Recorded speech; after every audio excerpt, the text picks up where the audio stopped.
কি হচ্ছে বানাও। সুজিটাকে প্রথমে একটু ঘি দিয়ে হালকা লাল লাল করে ভেজে নিতে হবে। তারপর সুজিটাকে পুরো দুধ দিয়ে পুরো জাল দিয়ে সুজিটাকে আটার মতন মেখে নিতে হবে।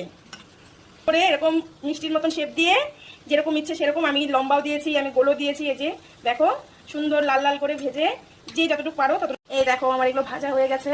এখন আমি গরম গরম এগুলো শিরায় চুবিয়ে দেবো। শিরাটাও গরম আছে, আমি চুবিয়ে দিচ্ছি। চুবিয়ে দিয়ে সঙ্গে সঙ্গে ঢেকে দিতে হবে।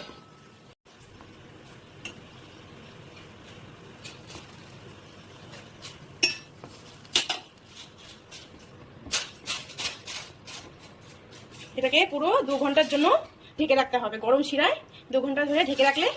চলো 2 ঘন্টা পরে আসছি আবার। 2 ঘন্টা পর ফিরে আসলাম। দেখো বন্ধুরা মিষ্টি